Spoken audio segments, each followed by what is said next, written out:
Hello. I hope everyone and their families are doing quite well. So today we're going to have a freestyle discussion regarding so many things, to um, build a stronger, capable, loving, caring, so many aspect communities supporting each other in many ways when it comes to raising our children, teaching our children, also learning better coping skills to do better, being mostly leaders instead of followers. And if you're going to be a follower, you're going to follow capable people, stronger people, intelligent people, and so forth. So, my copy will say that they'll say I'm in copy. Okay. So um we're gonna start with some mothers,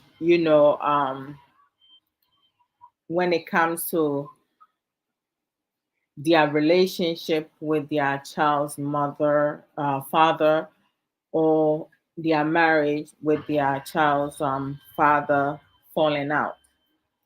Once the relationship does not work out or not, at times the things that they will say to their own children will curse their own child. Sometimes they call the child's father's name in the presence of their son or their daughter, or like when there is separation, divorce, or breakup. Some mothers, will kind of like express all their anger, everything that they're feeling in the presence of their children. So what happens is that child is going to grow up, holding on to a lot of emotions towards their father. And it's not his or her fight, it's between the adults. But some adults bring their children into their disagreement or them not getting together. Um, the home outbringing, the structure that we set in the home environment. We do have some parents, this is both gender, but when it comes to the Ghanaian community, because that's the one I know the most, I'm a Ghanaian. When it comes to, and today I'm going to mix the language. When it comes to Ghanaian community, like, when there is a relationship or a marriage dissolve, the children, most of them ends up with their mother. So they're going to be raised by the mother. Most fathers ends up being deadbeat fathers. Sometimes it's by choice. Other time, the mothers will fight for it. But within the Ghanaian community, it's by choice. Most fathers tend to walk away, especially if it's not a marriage, if it's about, just regular relationship. Hey, ma, merci, Edwa. Long time no see. Where have you been? So we just having a freestyle discussion about building a stronger, capable, um, loving, and so many supportive community.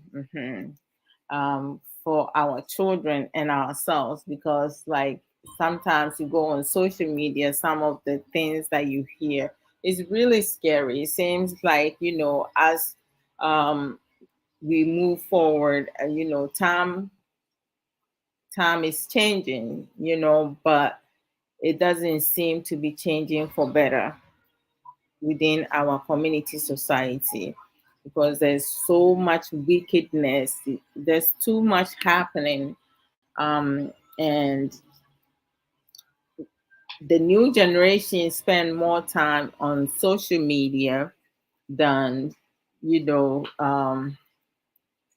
home. They home, but their focus is mostly on social media. If it's not a YouTube platform, it's Facebook. If it's not Facebook, it's TikTok, Twitter. So it's like on and on and on and on. I mean, some families, some parents don't even have control of what their children watches because they don't have parental control, nothing whatsoever.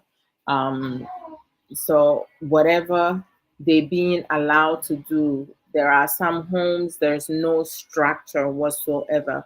Everybody does their own thing. We do have, some children who have been raising themselves because their mom or their father or their parents are working double shift overtime. They have to use the microwave throughout the day because they always like warming up food and heating up things on their own. So a lot of times it becomes difficult. If you have a child raising a child and one child taking care of another child, what are you expecting them to gain? What is that child, the oldest child, going to teach the younger child? So it's a whole lot, right?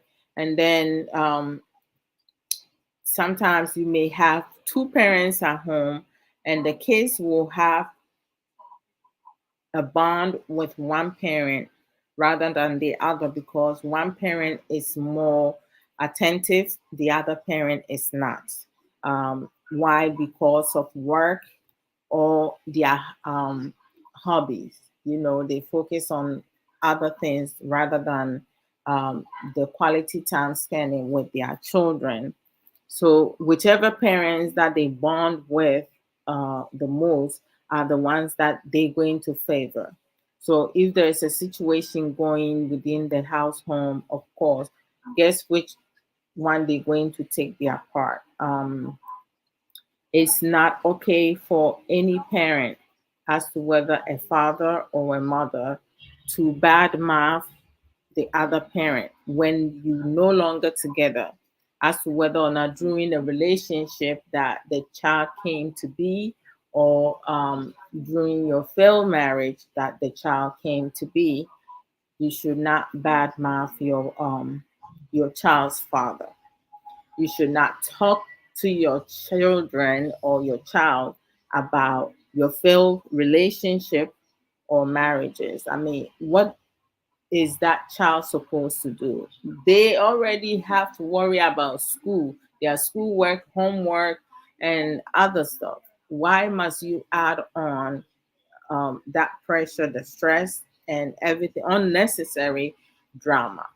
Um, most How I see it, let me speak from my understanding and perspective. In my personal opinion, most parents who lack of security have low self-esteem, do not have confidence, and always keep things inside. They bottle things inside.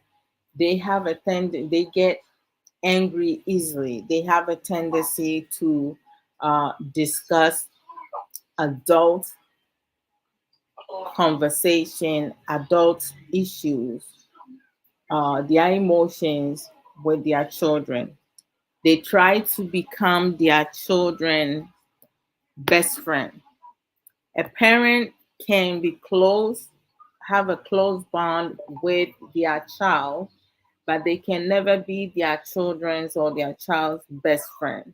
You have to be a parent. There has to be a line drawn. Um, you have to set clear boundaries, and making sure that when your child is in need of emotional support, financial support, well, before they move out, right? Because right now, I wish I can move back in with my parents, but I can't. I cannot go back to my parents, because I have a lot of baggages now. I have a lot of responsibility. I can't bring my children along with my husband to go live back in my parents. If I'm single and I'm not a parent, I don't have children, then hey, I believe I would have gotten away with it. But right now, there's no way that will happen at any time, any day. I do know that my parents, they will be receptive should we have a need. They will be they will help us without blinking an eye. So it's a whole lot. Parents should, yes, sweetie. I'm too slow. Oh, your sister, leave your sister alone. So, like, as parents, um, we are our children's first teacher. We need to be able to set a structured routine. I mean, we have some children when they are home, they behave very well. When they go outside, it's a whole new story. And then we have other children, when they are outside, they are angels. But when they are home, they are a mess.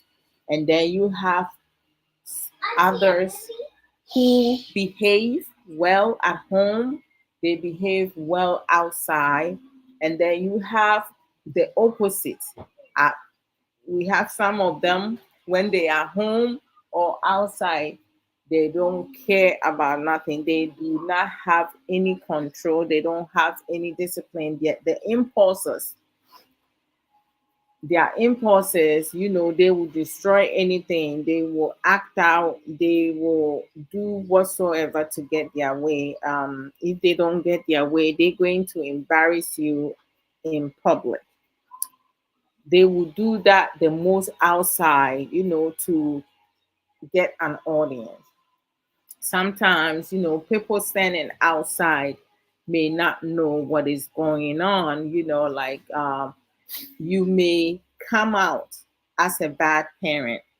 And some parents do not want to take their children outside in the community. What's the reason why? The reason why some do not like taking their children out, because their children, they feel like taking their children out, their children will embarrass them. So they will prefer going out in the community on their own. Even there are some kids when they go to restaurants, when you go to restaurants, you have to have manners, because there are other family members and people over there. But some kids, they don't care where they at. They're just gonna do what they feel like, because they have not have the structure that they need.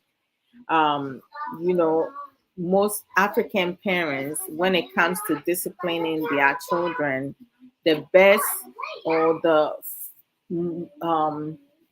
one thing that most of them do the most is to use their hand to hit, or a belt to flog, to yell, raise their voice, their tone of voice. They don't have any respect for their children. They feel like as a child, you don't have any say. Some parents, their children are more educated than them. Their children have more common sense than they do. However, they don't listen to their children. Some parents don't even have time to communicate with their children, to check in with their children, like to ask them how their day was, how are they doing, how was school, do they need anything? Like, they don't do nothing at all. It's important to even set up family time. You can do that on a weekend or on your off days, as a father, as a mother, to bond. Some of the board games that parents can um, play, or like do together as a family, will be Monopoly, trivia, Man, Maya, when was the last time you played trivia? We haven't played that in a long time, right? You know, since Maya left, we have not played trivia. I don't even remember the password for that game no more. But like, you know, trivia, like anyone can win, anyone can lose. Depends on the knowledge you have. And there were a couple times that I lost because we have some geniuses in my family. And whoever loses, you know, the family will laugh, right? So one time, you can go ahead. Right. One time, um, I was playing with my daughter and my son, and they uh, the 15-year-old, then he that was like 2 years back, um won the game, and the younger sister came second. It was the three of us, and I lost. So the both of them started laughing, making fun, you know, like running to come stand in front of me, showing me their backside and all that. So my daughter, like, you know, she was like laughing so hard, teasing me, everything. So I told her, I was like, because I used that moment to educate her, you know, in making sure that she understands that losing a game is okay, right? It don't matter how old you are. Like, you know, she played hard, and she deserved the second spot because I tried and I was not able to beat her. So I turned around and I told her, I was like, okay, you know, I explained to her, I said to her, Mommy, you see that, like, I lost the game. You and your brother here laughing, making fun of me, making faces, showing me your backside and running around. So if we play the game again and you come in last, you loses, and you have your brother and myself doing the same thing you're doing right now, please do not get upset. Do not cry. Do not get mad. Do not, you know, quit the game because you lost the game. Because right now you guys doing everything. I'm not upset. I'm actually laughing with you guys. So because it's just a game. If I leave home to go outside, nobody's gonna tell that I lost the game. Well, now I'm telling you guys now, so y'all know. And she was like, she looked at me, she was like, okay, mommy. And you know, we played the game for a longer period of time. And at the end, by the time we were done playing the game, we each had lost at least twice. And after the game, we went back to do our own business. And this is something that, but some parents, you know, do not have that time for themselves and their children. My home, I have me time. That is when nobody will bother me. Kay will not come asking me where he left his phone, nothing whatsoever. The kids will not come to me because when it's mommy's time, I need peace and quiet to myself. I can lay down, watch movies, read books, do whatever, listen to music, just close my eyes without sleeping. Nobody will bother me. They will do their own thing without having to come to me. However, Obaka Nanaraba, welcome. How you doing? Hi sis. Trust you good. Battery low. We'll join you. No problem. Welcome everybody. So it's like, you know, K has his time. The kids have their time also. So when the kids have their time, we do not bother them because I have a tendency, like when I'm feeling lazy, I'll call Nana Kwesi or like mommy to fetch me some water or get me a glass of like juice or something. I can get it myself, but sometimes I need to be pampered also, right? So I use the kids, to enjoy myself. So when they have their time, spending having their mean time, no, I do not disrupt them. I have to get on up and go and get what I need to get. This is something that is a norm in the house. And then we have one family time once a week. But the meantime, you can take it as many as you want. When you feel tired, when you just want to have like peace of mind, you don't want to be bothered, or like you just need, if I have to meditate, I will tell them, okay, I'm going to need half an hour without any distraction, so I should be able to sit down, meditate, you listen to music, or do other things. Hold on, let me just take this off. And do other things. So it's like, there's a whole lot of things that family, can do. A mom, dad, their children, or and then we have mom and dad time. That is their dad and myself. The kids are not involved. So they need to leave us be for us to have time for ourselves. So it's helpful. It helps build great relationship with um, our children. Our kids, they go to either one of us, whichever one of us is available. They come to us. Like now, following the pandemic, they went back to school. So when they come home during the evening time, they spend the evening time throughout the night into morning with me before the pandemic, and they will spend the afternoon time when they come from school, because around that time, no, before the pandemic, I will work in the afternoon time, but now I'm working from home, um, and they back to school. So during the afternoon time, they mostly in school. When they come later on in the evening, around 3:45, 4 o'clock, their dad will be home. Now, even though I'm working from home, we back to the field. So sometimes I do in-person visits. So when they come home, I will not be home and stuff like that. But there's always one of us at home, because once we had them, Kay and I had to, like, work out our schedule hours. Our children never went babysitting.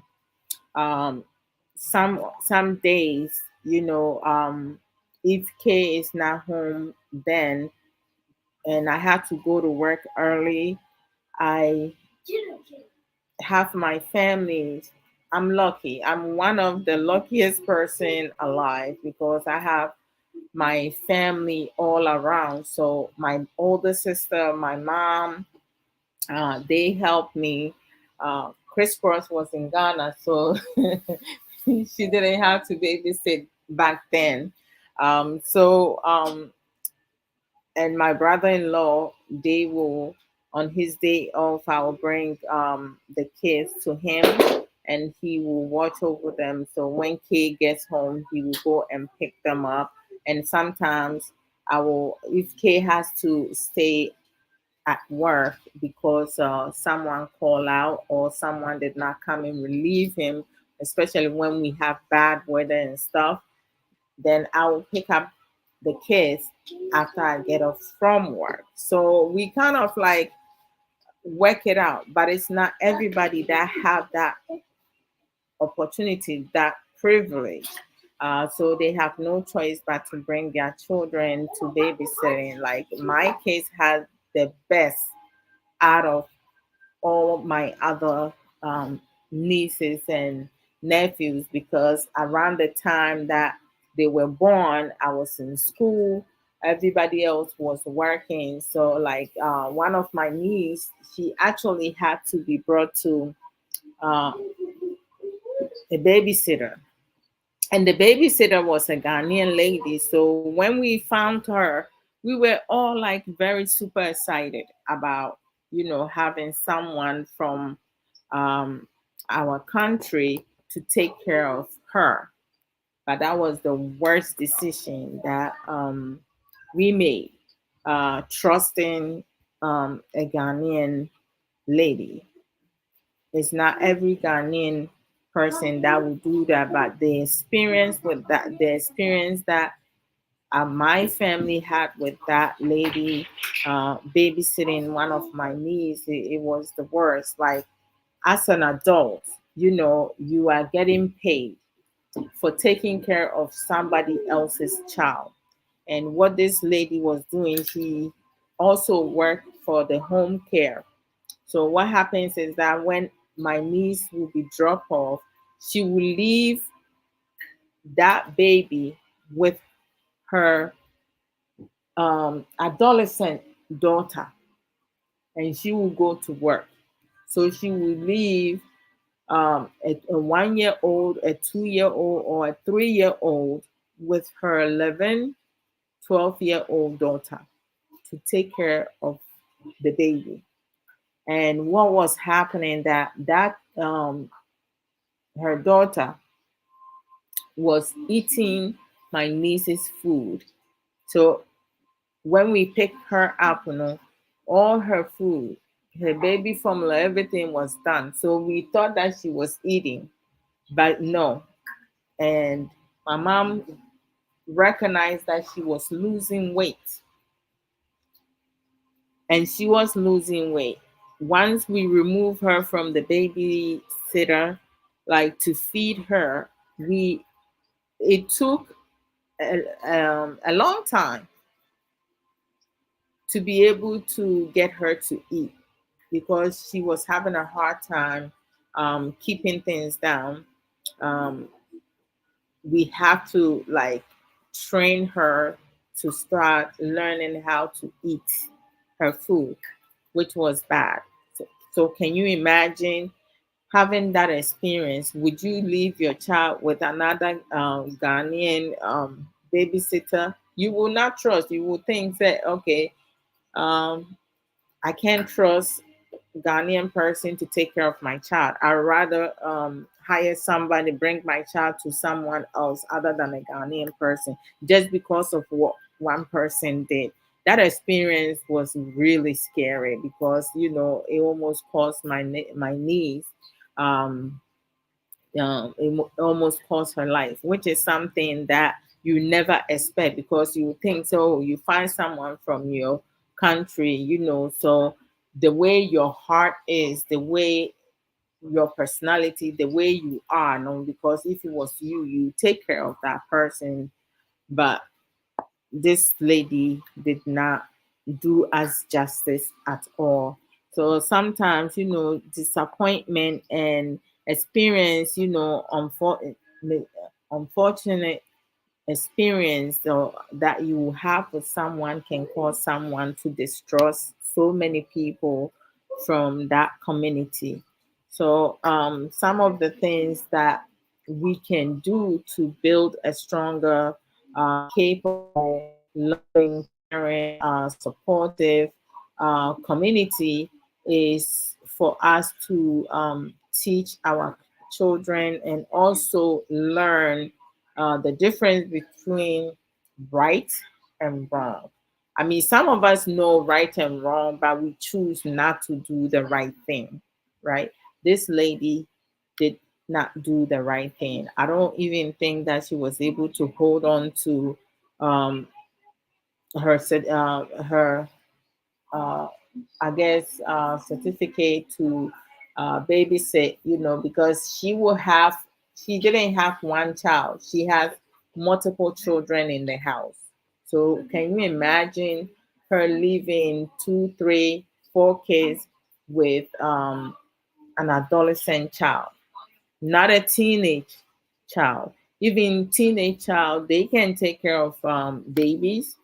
So if you are, running a business, saying that you babysitting, and you have three, four, five, six Ghanaians, bringing their children to you to take care of them, and you leave those children in that type of unsafe environment,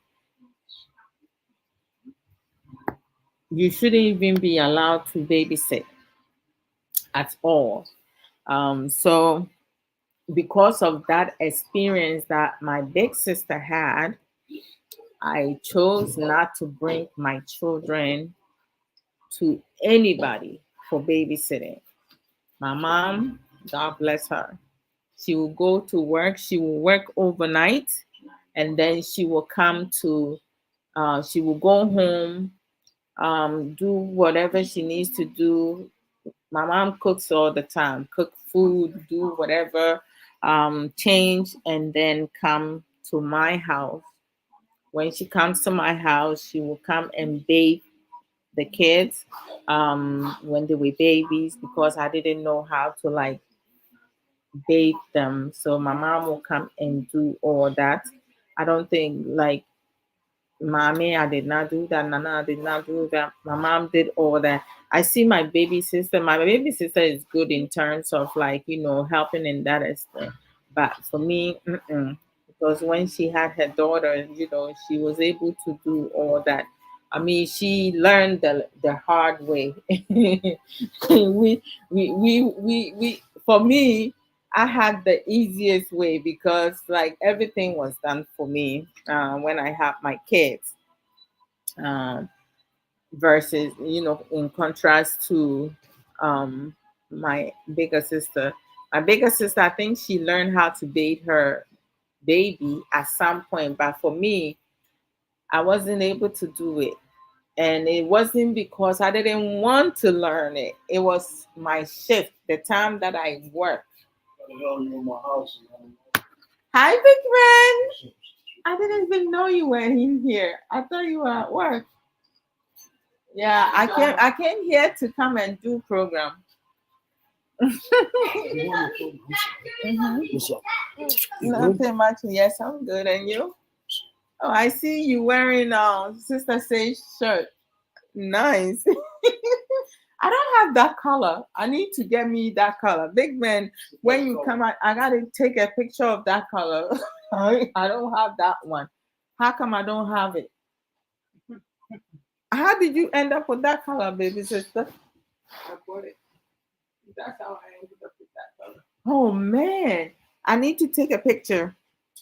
Okay, so it's like so I got away with learning that, but now I'm learning. I'm watching my baby sister. Should in case one decide to surprise me at my age right now. Sometimes they pop up on you without you expecting, right? So okay, let me stop playing around. Big man, can you imagine at my age if I have another child? Hey, 50?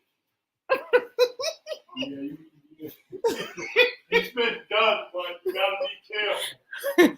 But how do you be careful? Because nothing is 100%.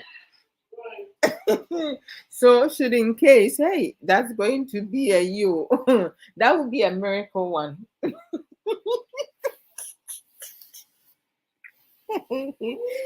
Why do you guys think right now I'm working out so hard to stay stronger? I mean, Janet Jackson have a baby in her 50s, right? And she has money. You don't. What do you mean I don't?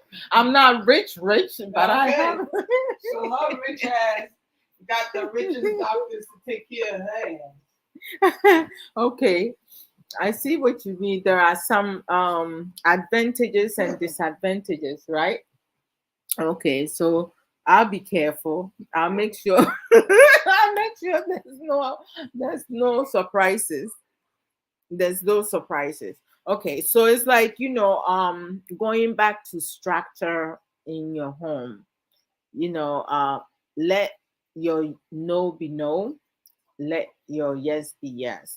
We do have some parents, both genders, but mothers spend the most time within our Ghanaian communities. Mothers spend the most time with their children than the dads because most fathers work. They will leave home early in the morning and come back later in the day. Like for me, I saw both my parents, in my teenage years. Well, I guess my from when I was born to um I guess my adolescent years, I saw both my parents, and then the transition, and then my teenage years to the time that I moved out of my parents' house and got married. I saw both my parents. My dad was home mostly during the day, and mom was home during the day, and my dad was home in the night. So it's like when one is out, the other one was home. So I'm used to that setting, having one parent around at all time, and they rotate. This is something that some parents do not do. You have some parents, they work the same shift. So in the afternoon time, when the kids comes home, there's no adult in the house. The structure set in the house is inconsistent, right? You also have some parents when their child misbehaves, instead of giving them time to cool off, they will power struggle with them. The time that the child is upset, that's when they want the child to talk about what is happening. How do you expect someone to express themselves when they are still angry? They cannot do that. Even as adults, we can't do that. So it's like, don't expect your child to be able to um, tell you what is going on within. And punishing them, it has to connect with the behavior. But a parent or parents always need to address whatever situation arises at the right time. Check your tone of voice. Make sure that you make a list of things that you need to address. Your child understand that, okay, it's okay for you to cry. You can throw tantrums. Breaking things is a no-no, because when you break things, the money that your parents are saving, your mom is saving, your dad is saving, is the same money that they will have to get to replace the damaged door, the damaged table, the damaged chair, the damaged plate, whatsoever. So that means on your birthday, if you want a game that costs $200 and I have to spend $100 because you damaged something, you couldn't manage your anger, and you damage something, I have to replace it. It's coming out of your birthday present money, or your Christmas, your holidays present money. For me, I will do it. You will have to work for it. I'm not going to, like, I can't baby my kids. I give them a lot of love, caring gesture. You know, we teach each other, we learn from each other a lot. But I'm not my children's best friend. I'm their mother. So, they know right from wrong. The ones that they don't know, I educate them. And as I teach them, I also learn things from it. And I set an example of what I talk to them about. Sometimes, you have a parent who will talk to their child and then they end up doing the same thing. Like, I'm not one of those mom. When my phone is ringing, I will tell my kids, oh, pick up the phone and tell them I'm not here. I'm not one of those mothers, because you lying to your child. You teaching your child how to lie, and that is not a good habit. So make sure you teaching your kids the right principles, integrity, exercising patience. If they want something and you tell them, I'm really tight this month, I will get it for you on your birthday or during for Christmas. And then Christmas come or birthday comes and you disappoint them, I don't have any issues with that child acting out or throwing a tantrum because you lied to them. If you know you can get it for them on their birthday, please do not promise them you're going to get it for them. Let them be. Tell them, listen, I will not be able to get it for you this year. Maybe next year I will do my best to get it for you.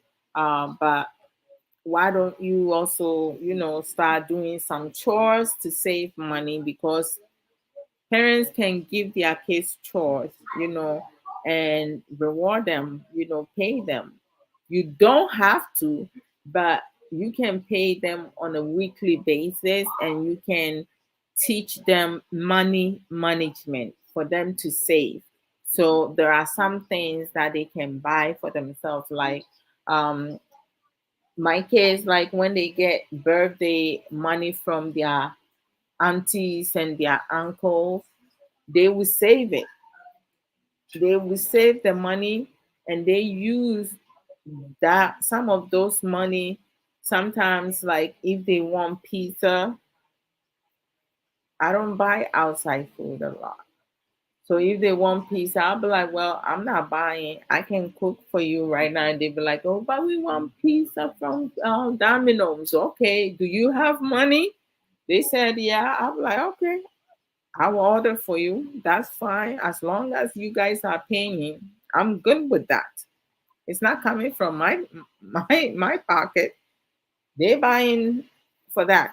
But they eat home mostly. Every once in the blue moon, they can get pizza or uh, Burger King, McDonald's, or like Kentucky Fried Chicken, or like go to Wendy's every once in a blue moon, not on a monthly basis. No, once in a while. Um, and then they, aside from that, they eat at home cooked meal from home. Either their dad cook it for them or I cook it for them. As simple as that. When you cook, you save money. Buying food outside all the time is costly. Yes, very costly. Because nowadays, after the pandemic, I feel like everything is like expensive. Like you get little things, they bring it. One time I went to Costco last month. No, early, not this month, late last month. And the things that I got in the shopping cart, it's just a few things. And it was almost $300. I was like, I'm looking to see what I bought because I was dumbfounded. Nowadays, food, everything is expensive. Everything is expensive. So we just have to make sure that we're taking care of ourselves and our children, building a stronger, community, and also the foundation we build at home with our kids is strong. Mr. Sage, Yamoakwaba, Apomutisem. Because like,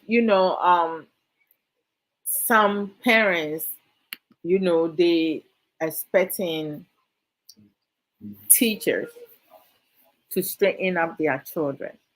You have your child at home, you haven't taught your child any coping skills. Your child is not listening to their teacher. And then if a teacher call you, letting you know your child's behavior, some parents are rude, disrespectful. They don't know how to have constructive communication. They have an attitude, and you be like, okay, if you call in to talk to them about their child, right? You would think that they will be on the same page with you, because when everyone working with your child in that circle is on the same page, it's helpful for everyone and the child the most because they have a solid foundation. They know that they cannot get away with anything.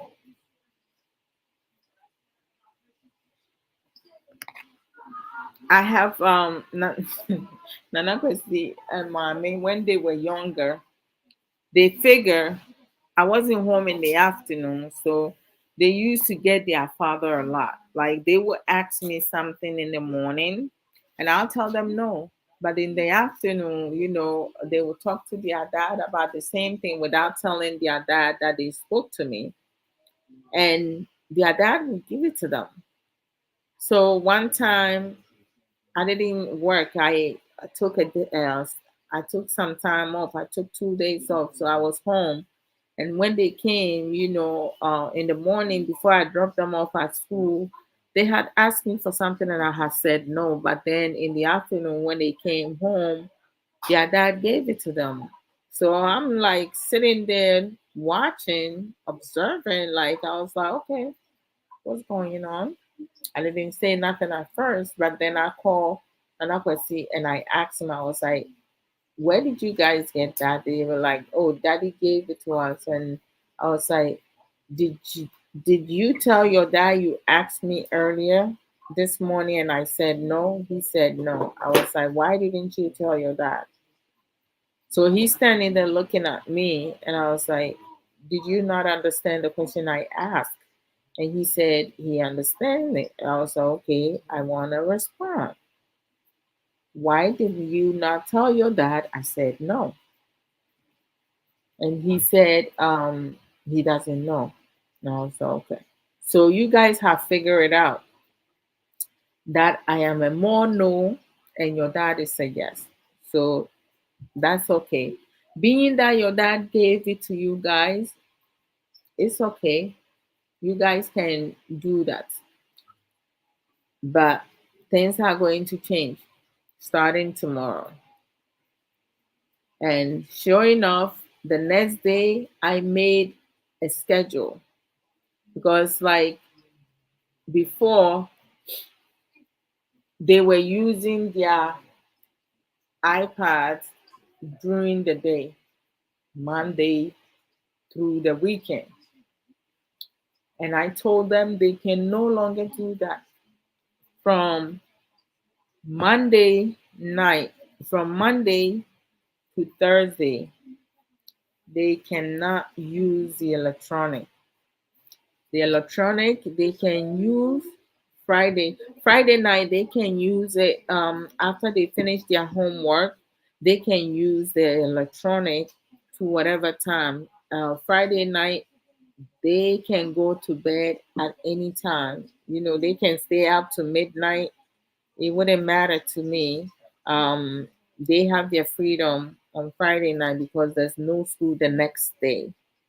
The same with Saturday. By Sunday night, Saturday, they use the electronics from 10 a.m. to 12. And then at 12, they're going to have lunch.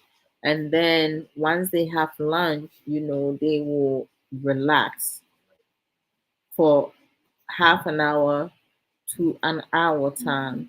Once they relax to half an hour to an hour time, then they're going to do either reading or math, or they can read through their ELA schoolwork if that's they don't have anything to do, or if they finish reading.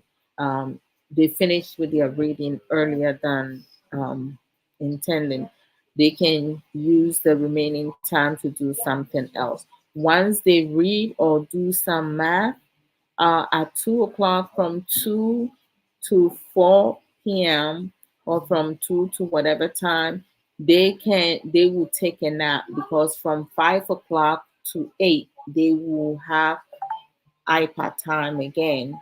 Um, they have free time.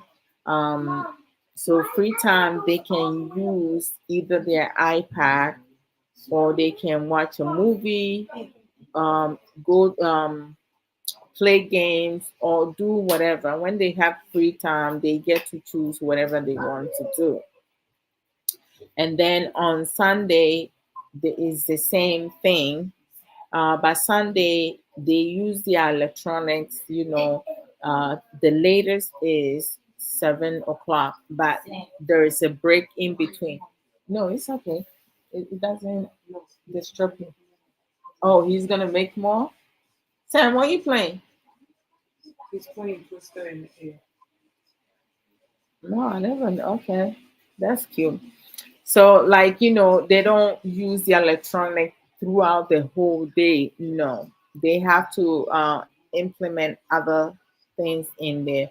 And if they take a nap, they don't have to really sleep in all the time. Sometimes I tell them they can rest their eyes, or they can just lay down and relax. Sometimes they will fall asleep and they will wake up like 5:30, 6 o'clock. So it's like when they wake up later, they looking at me. If it's a Friday, if it's a Saturday evening, I will give them their hour that they have lost back. So they can use the electronic instead of to 8 o'clock, they can use it to 9. And then if they go over that 3 hours, right, without my permission or their father's permission, the next time that they using the electronics, the next day, if they're supposed to have the electronic at noon, they will have to wait for half an hour before they can have the electronics. So it's like they used to that. They in the beginning they used to try to do that, and once they realized that I would take time away from them, they started following structure routine. So it's been like that. So now I don't even have to pay attention to them. They do it on their own. They being responsible. So being that they being responsible, I don't need to like monitor them.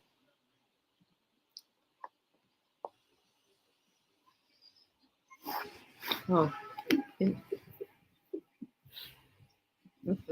man, that's crazy. Oh Lord. Okay, now I remember. I didn't put something up. I did not put up the things on this on the screen, and damn, I did not even realize that. Okay, so you do have some parents, their kids, like they just the kids are the parents at home, and the parents are the children at home, because whatever the child says, that's what it goes. Um, whatever they say, that's what it goes. So,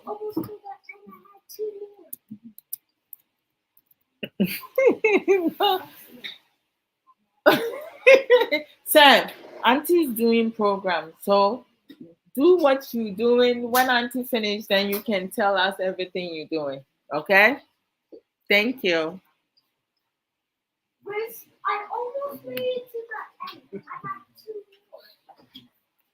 Okay.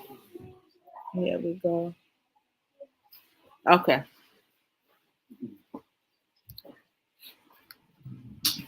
The parents, they're not consistent.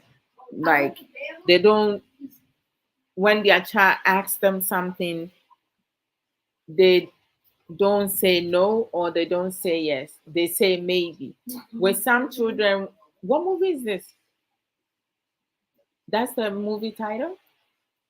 Candy Cane? Yeah. Oh, wow. Candy cane. Oh, okay.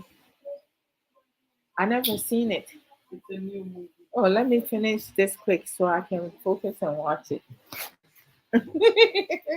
Why? What's wrong? Okay, so when there are some kids when they hear the word maybe, they take it as a yes. So you have to explain to that child, okay, maybe is like you haven't made the decision yet. So you will get back to them. You're gonna think about it and then you get back to them. Um, in terms of, and then the other aspect, mothers who talk ill of their child's fathers, like just because things did not work out, please, please, please, please, please do not have that child suffer. Do not traumatize your own child. Do not curse your own child. Do not call your child's father's name in your child's presence. Okay, that child is an innocent. Every child is born innocent, so we should not involve them with adult disagreement, dislikement, hatred, or whatsoever. It's not healthy to have your child be brought up in unsafe environment.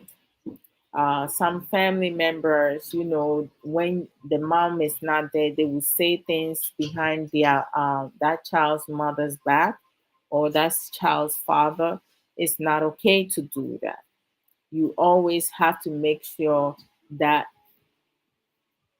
when you have to have unpleasant conversation, if you are unhappy about your sister, your brother-in-law, or your sister-in-law's behavior, it's always important for you to have constructive conversation with another adult. You don't talk to your child about that. It's not good.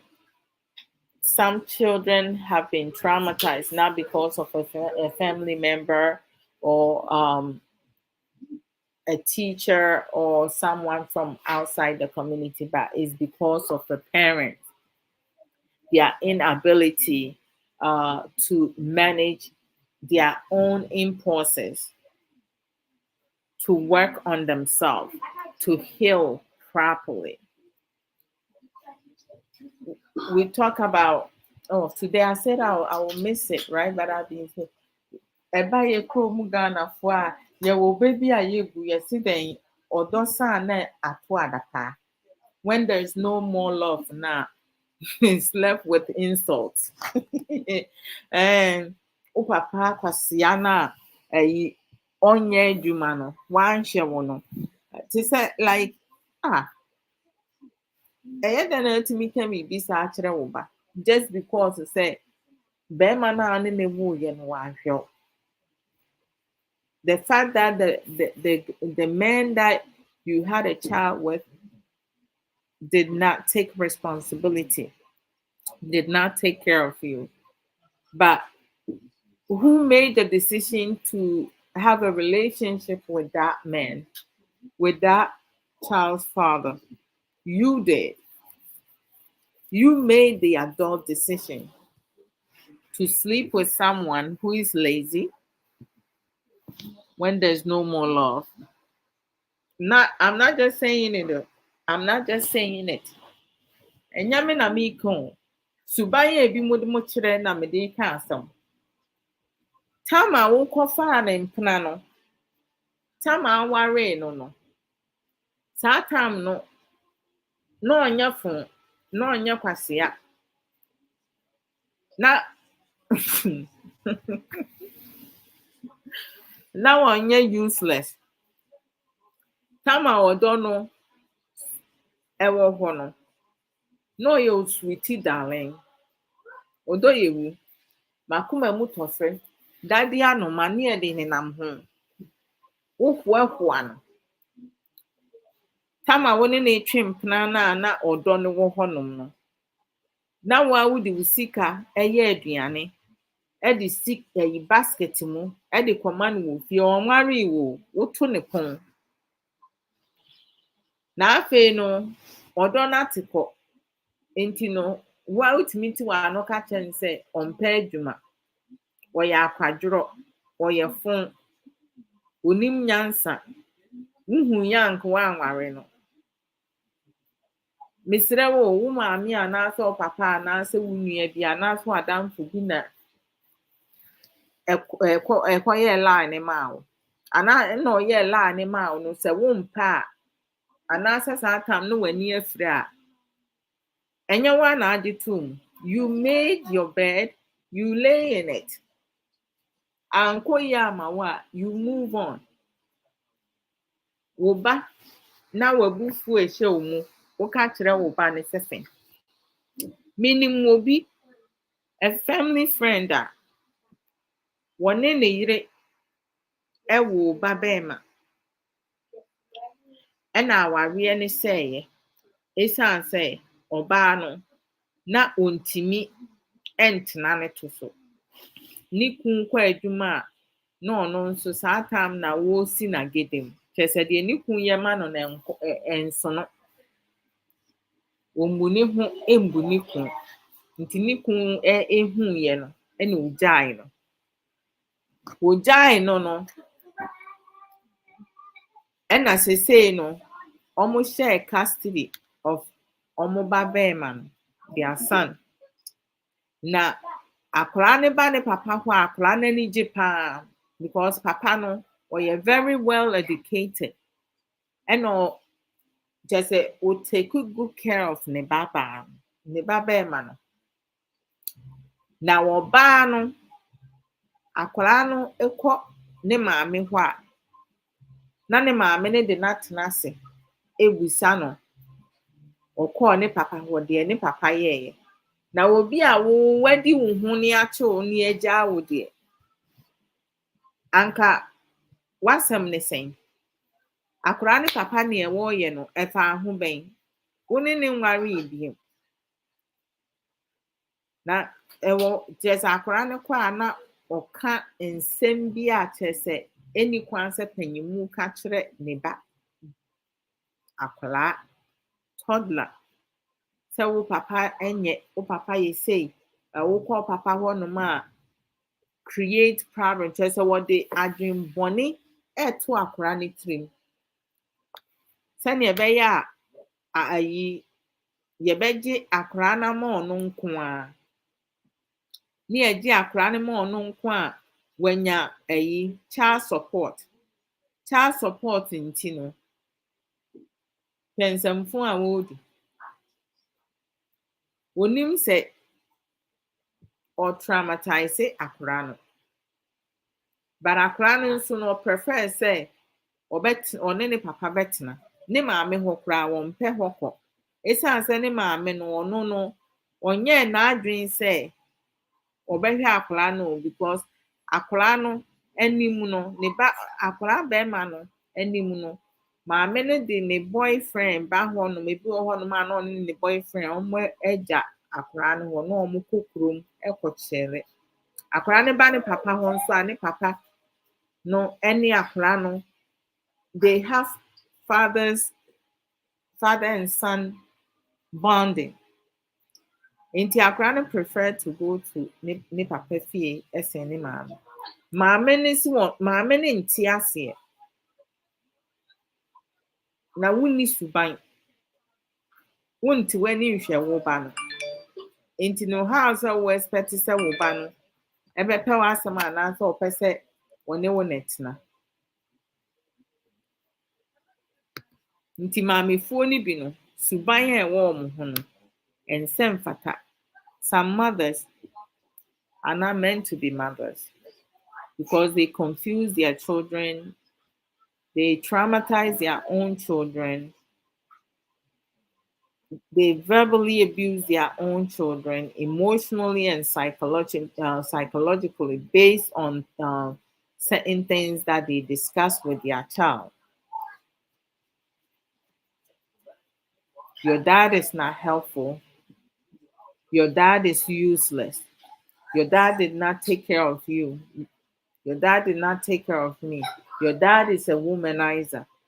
So who asks you to go and date that person? Who asks you to have a child with someone that you find to be useless now because there's no more love? When there was love, that person was the it person. So you ask yourself, are you a smart person, an intelligent person? Whoa, I love this name. Love Brobe. How are you? It's off? That's supposed to keep messing around. Uh-oh. You Why? can't fix something you You have to charge it? know. You just probably have it on. Oh, okay, I see. So we have to do better, better, better, better. Educate our children is very important. The foundation we build at home, teach them how to conduct themselves when they go outside in the community. Teach them to be confident, to be able to exercise patience when they interact with someone. They don't have to disrespect someone or have a tantrum to get their way. Um, Teach them effective communication, because when you learn how to talk, you can get your way. You can get yourself out of almost anything, everything. Not for bad things. Oh, okay, that's good. It's good to see you. So we need to do better. We do have some children, they are raised in an environment whereas violence is their love language. Everything that they do revolves around aggression. If you raise your tone of voice, because some kids don't like screaming, they don't like loud noise. So if you talk too loud, that can trigger them. If you use certain vocabulary words, like the S word, shut up, that will be a trigger for them. Even some of them, when you say be quiet, too loud, that could trigger them. Some of them will prefer you saying, "Can you please be quiet?" Because that's a form of respect. Some of them will prefer you saying, "Can you please tone down your voice?" Because that is more mellow, and they'll be okay with that. Or sometimes with some individuals, some kids, even some adults, with some form of disability, they'll prefer you telling them to use their inside voice. When you say, "Please, can you use your inside voice?" automatically they know that you're asking them to speak soft, to tone down their voice, to bring their voice down because they're too loud, because you ask them to use their inside voice. So there's always something, that parents can teach their children or even themselves. Sometimes you having group discussion. When you have group discussion, at times uh, you always going to hear one person, their voice. Oh my gosh, you would think that the person they talking to is sitting on top of a tree and they standing down on the ground. It's so loud. Anybody can hear their business. You'll be like, okay, can you keep your voice down? Because like you embarrassing me, like you too loud. I'll be like, I don't give a, you know. America, like the F bomb is like so common. They don't give a, you know what it is. They, some of them use the B word like it's nothing, like they drinking water. I don't understand it. There are places to talk in that manner, but you always have to like conduct yourself well. Um, Sometimes you go to events and you see some children, it's not their home, but they're running around, they're running amok in someone else's house. It's not their own. I went to an event one time, and there was a big hall, and you have some kids, they will go and get canned soda, and literally they're not drinking it. They open the canned soda and put it upside down to pour the soda on the floor, on the wooden tiles. And I'm sitting there, and you have some adults, some of their parents are right there, and they're not saying nothing. So I'm sitting there and I'm like observing, because someone can walk past that area and slip and fall and hurt themselves, right? Or the same children that are doing that, they might forget because some of them run around, they can slip and hurt themselves badly or hurt someone. But nobody was saying nothing. So what I did something indirectly. I did not say nothing. I got up, I went and got a couple paper towel, a whole bunch of them. I came and put it on top of the drink that some of those children pour on the towel. So when I did that, one of the parents told the son, "Do not pour things on the floor. Why would you do that?" It took my indirect action for that mother to finally recognize that that's something that she should have said to her child. And I was like, this could have been prevented. And like anyone could, like, something could happen. But why you wait for someone to do something first before you make it known that you said something to your child? So you mean to tell me you didn't see what was happening before? And I was dumbfounded. Like, I was like, how do you get away with such thing?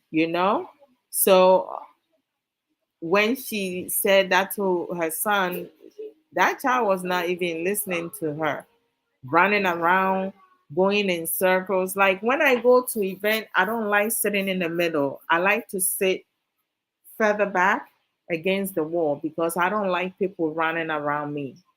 No, I don't like that. They can run around the open floor in front of me because I need to see what is happening around me.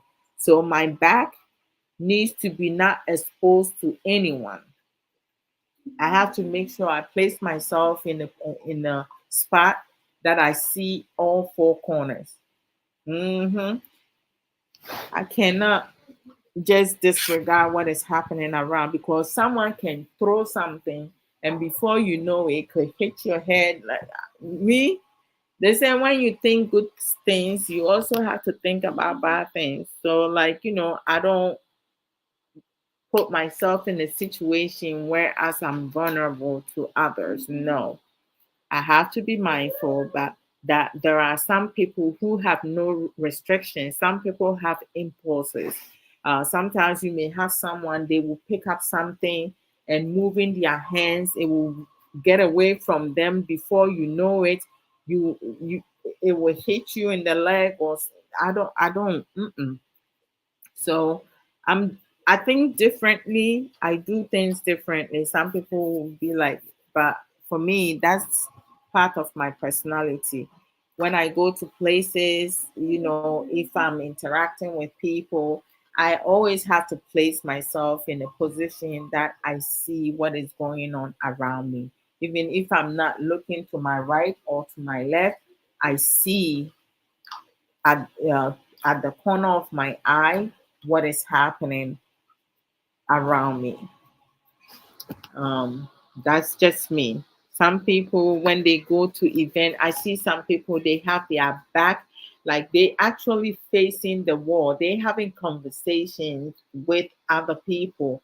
Other people are facing the floor, but you will have one person who has their back to the crowd. Their front, they actually facing the wall. I mean, a wall cannot harm you, right? People can. So when you have your back to people, you are vulnerable for anything. Anything can happen. Someone may have too much to drink and they can stumble onto you, right? Fall on you or like sometimes people be like, why do you think that way? I don't know. That's just me. You have to protect yourself all the time. Wherever you go, protect yourself. Um, we also need to, okay, let me do promo and then when I come back, we will go into changing the narrative when it comes to two parents co-parenting, or like if they rotating, or like if it's just one parent taking care of the child and the other parent is not involved, you know the things that we can do to make sure our children grow up in a healthy environment, and we don't pollute them or teach them things that will not be beneficial when they grow up. So here, let me just go here and mm, I'm just realizing I did not bring my glasses. Okay, so we have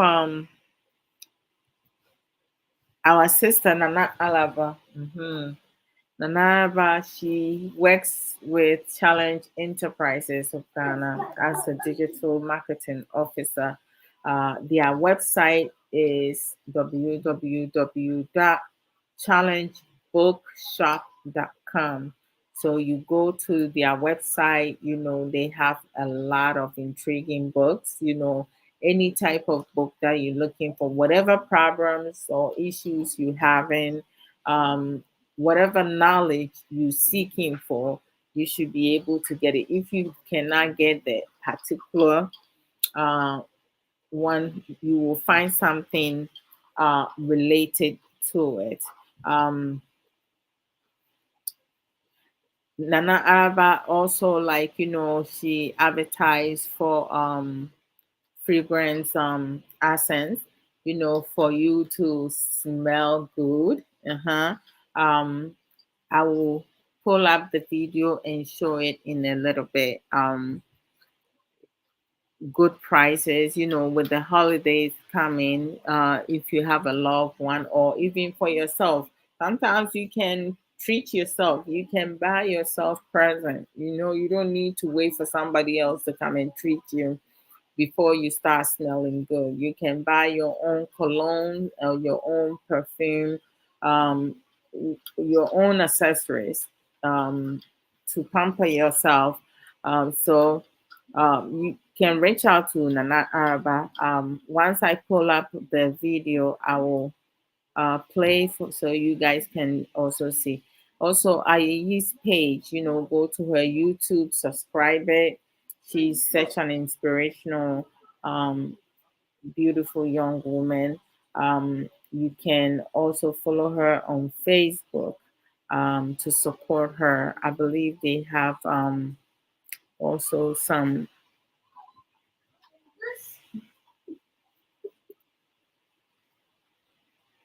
Yo, this movie is hilarious. Okay.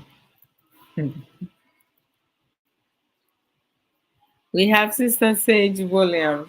Sister Sage Williams, she sells some boutique clothing, very authentic merchandises. You go to sageshare.com. When you go over there, if you don't see the color of t-shirts that you want, please do not leave. Just order all the t-shirts the designs that you want to have. There's gonna be a comment box over there, and then you can put the color of the shirt that you're looking for. I believe she has almost every color. Sister Sage, I think um, my brother-in-law, Big Man, has a shirt on. The color of the shirt. When I finish with the program, I'm going to take a picture of the color of the shirt because I want me one. I thought I had all the colors and I don't. So that means I have to line up all my shirt and find out which colors I don't have because I think I have different shade of yellow. I have light yellow, deep yellow, like, but I don't have that color and I love it.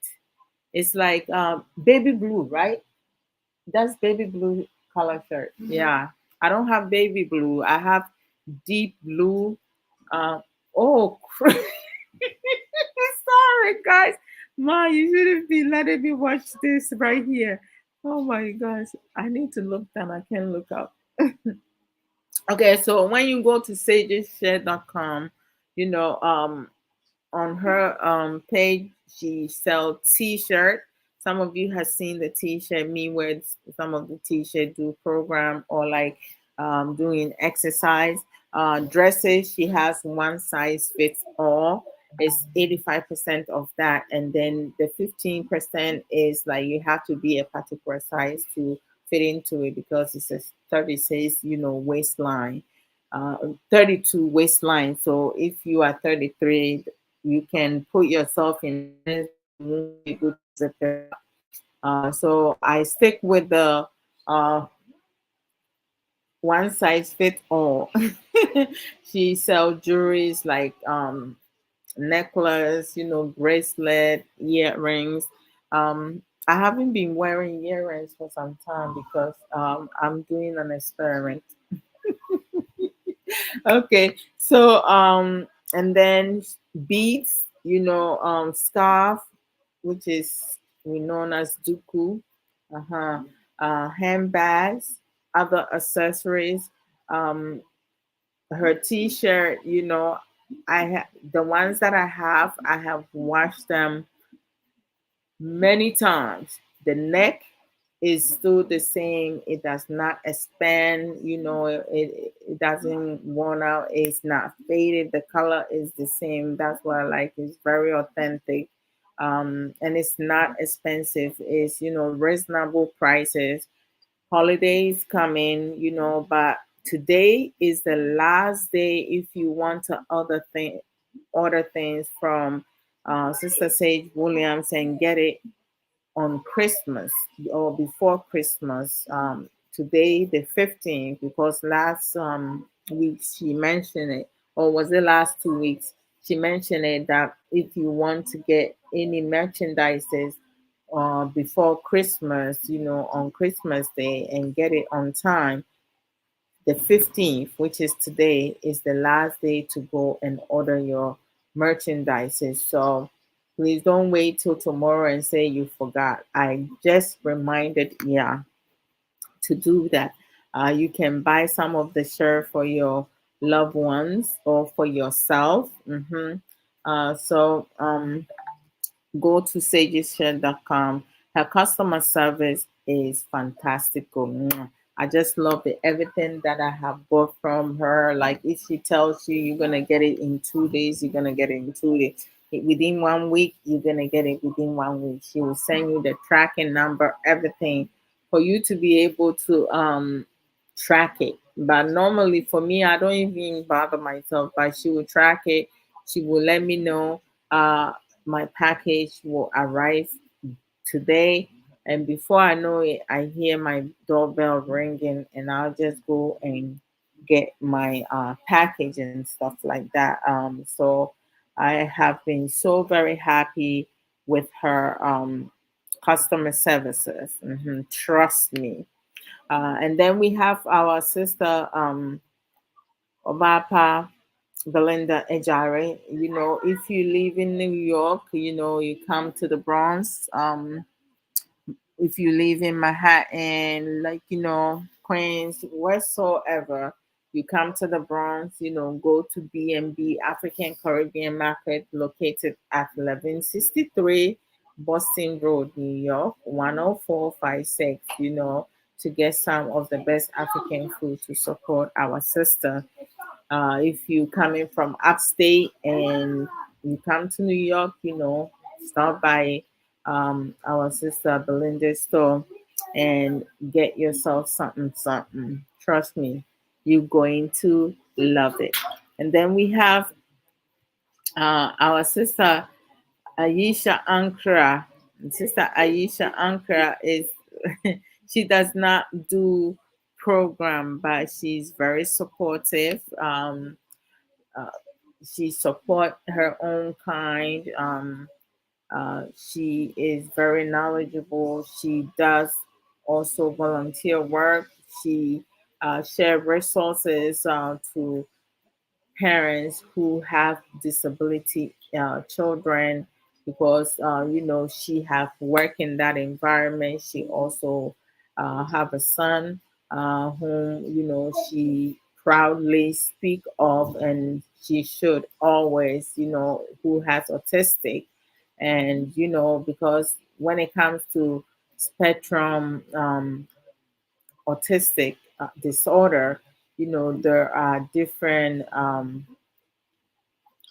intellectual functioning. You have mild, you have moderate, you have severe, you have profound, and so forth.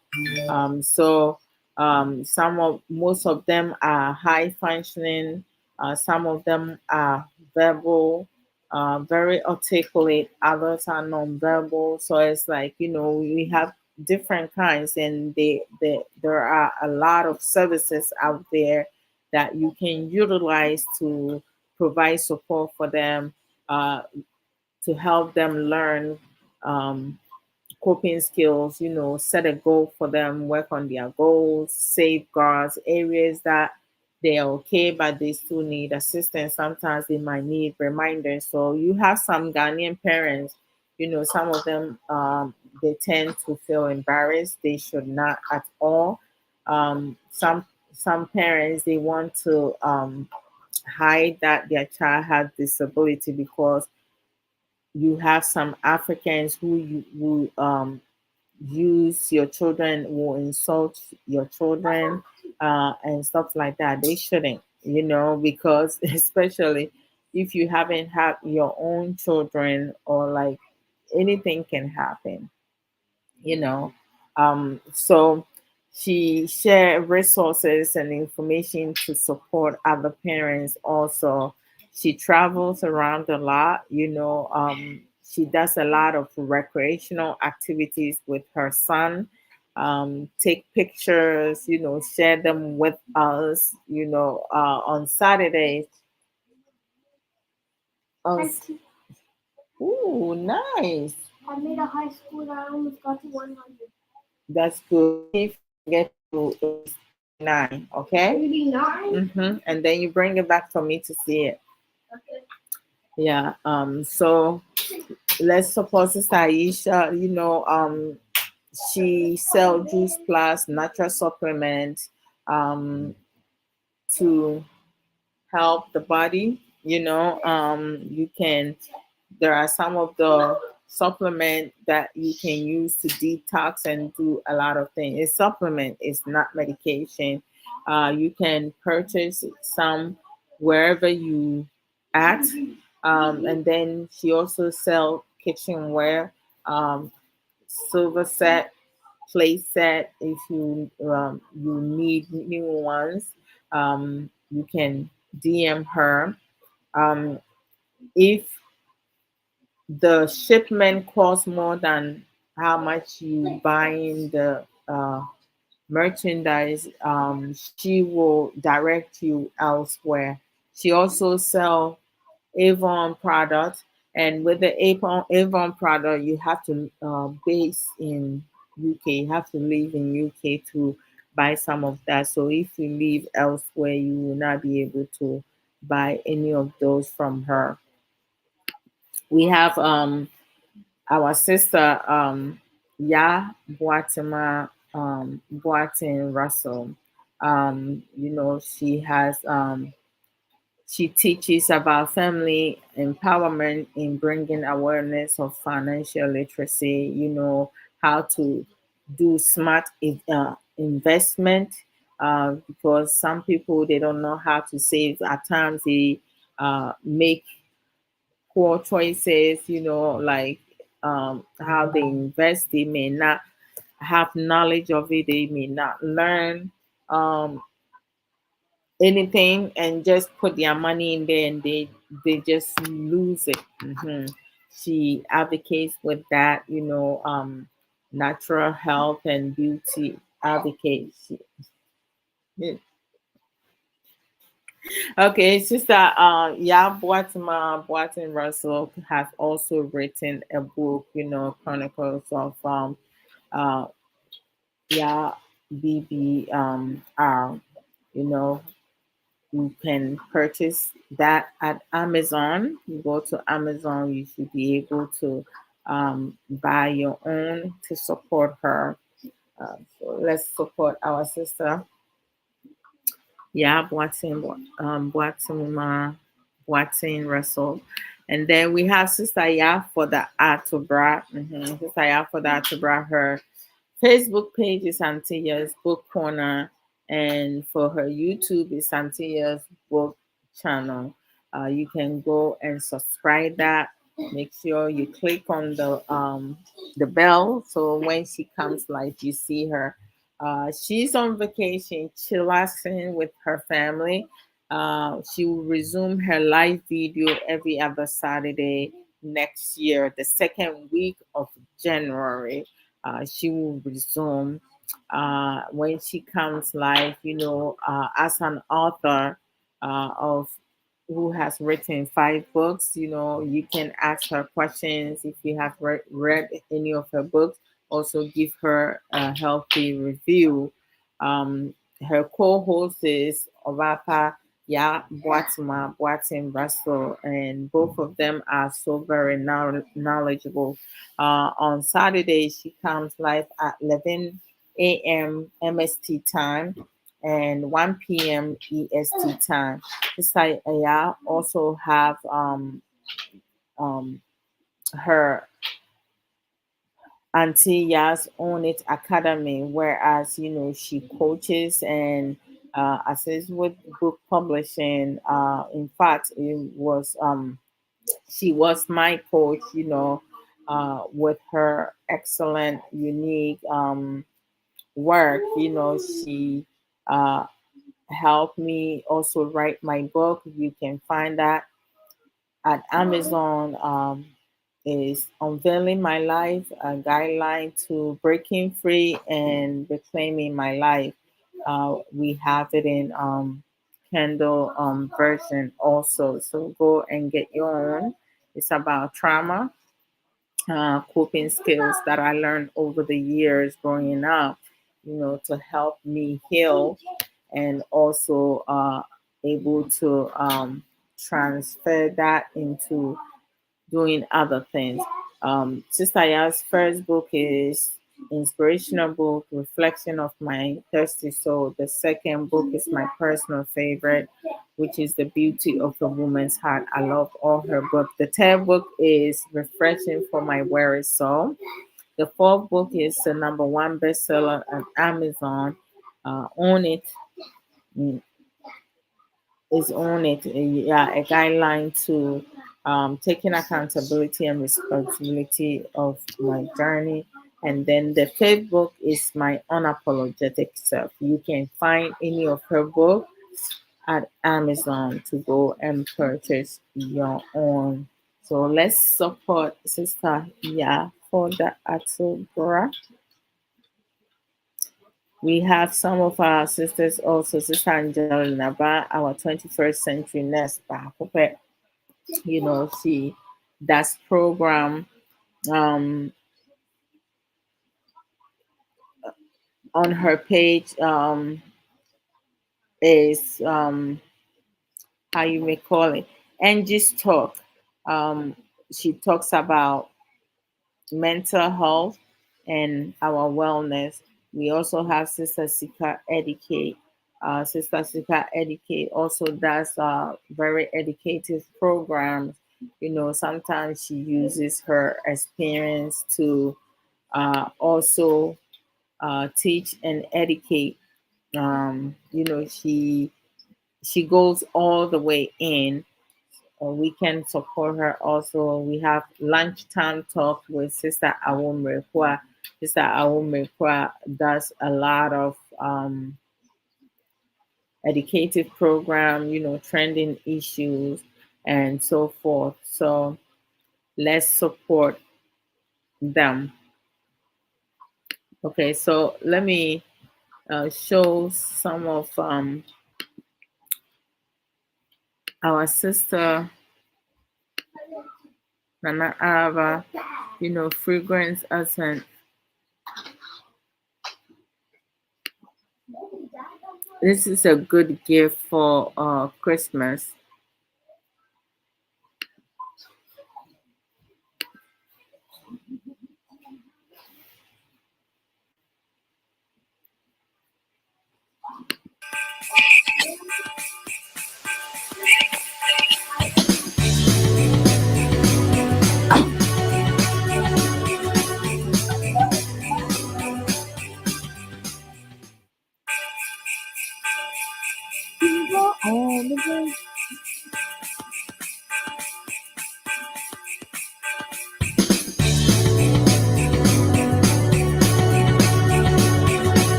Let me find the one that she talks more about it.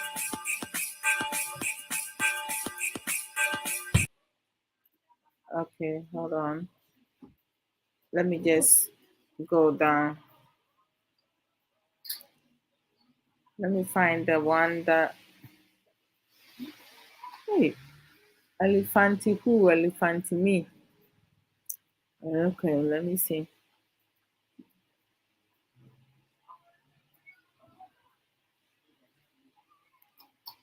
Nice packages. It's always good to be able to have your own business, and also supporting one another, because it's not easy. When it comes to supporting each other. Oh my goodness, Lord. Ghanaians, I don't know. I don't understand us. We each have our own.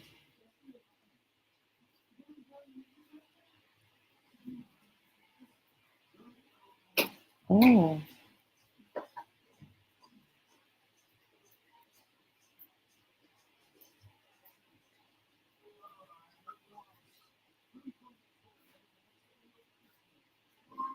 is it a Christmas holiday movie? It's a movie, yes.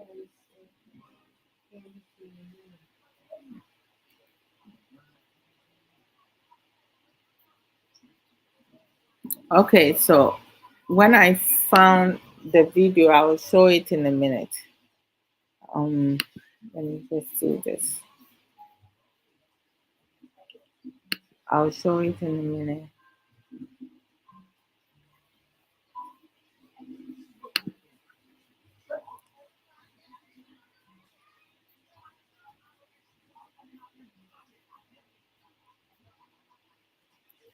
Okay, so I'm just gonna pull the video and play in a few minutes. So while I do that, I can also talk about changing the narrative.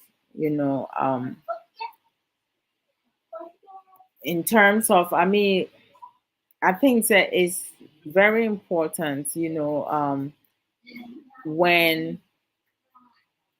a mother choose to walk away from their relationship or um, their marriage, and they want to raise their child on their own, or they just want to raise their child while the father, support them. Um,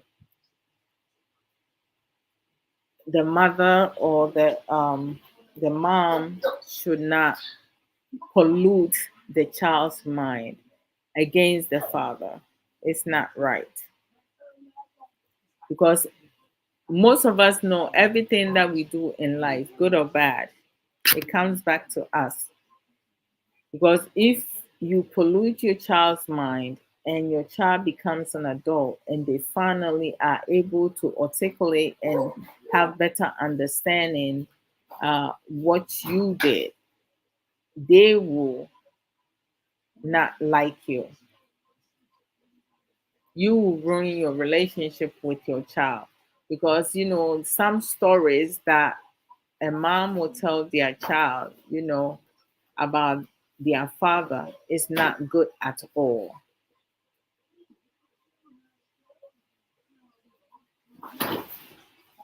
I have this thing right here, but it just went off.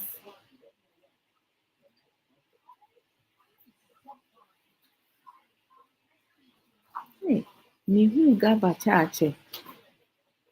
Madam for baako ma a wɔkɔ Ghana, ɛfrɛ no ɔbaa Kate. Mese ne videos ɔde toto ayi no kora mpo no, like it's like teasing, it's teasing, because nneɛma a wɔredi no ɛyɛ ama me kɔn koraa dɔ Ghana. I haven't gone in a long time.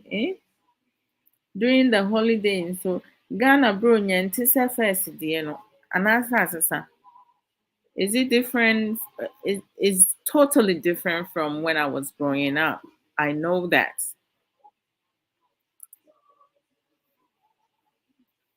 Growing up, I think our Christmas time, the spirit and everything, the environment, everything was like the coolest thing. Like, but now it's so dull. Okay, here we go. Here we go.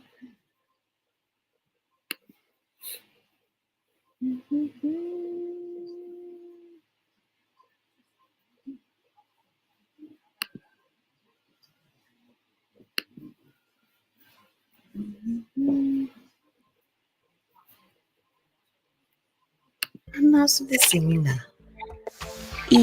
Designer papa. Ibotumi nya fragrance bia epe. Nti franye na waso smell good within your budget. Smell good within your budget. I mean, Enuanom na adofo. Soap and spray. Oil perfumes. No you home. No may feel good. Mehwe baby for when you are elegant accent. A higher walk perfumes. What smell to the flowers? What smell to the powder? And also the seminar. hey, Amebo. Designer papa.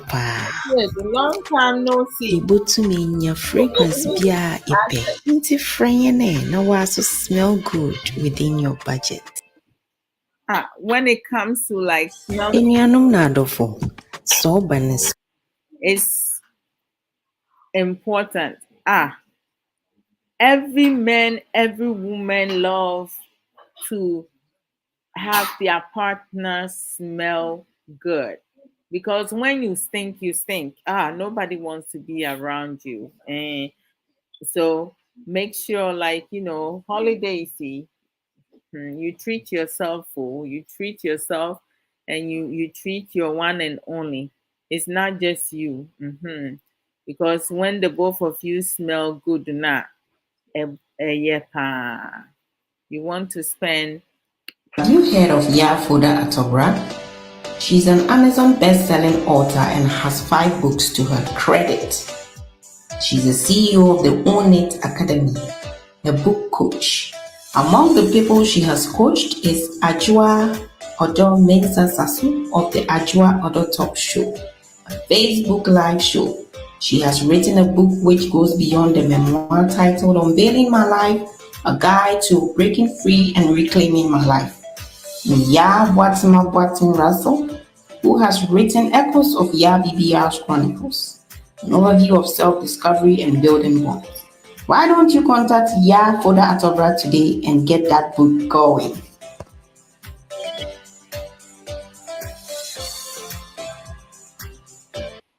Thank you, sis. Thank you. Thank you.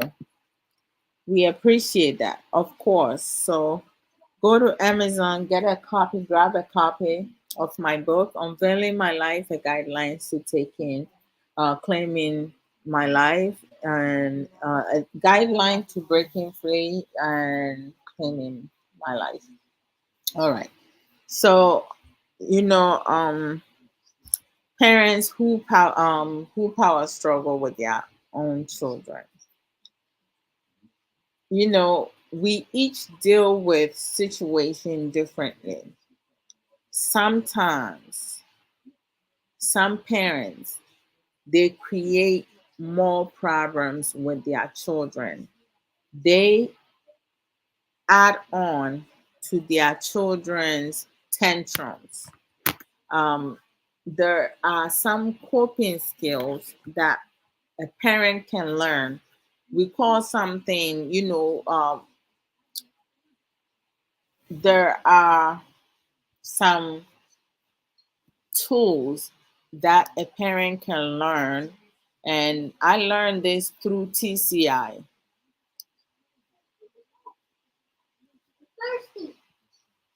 therapeutic crisis intervention. That's what it stands for, TCI. And it's known as plan ignoring. Plan ignoring, when your child displays certain type of behavior. Sometimes your child displays certain behavior to get attention. And the more attention they get, they will escalate.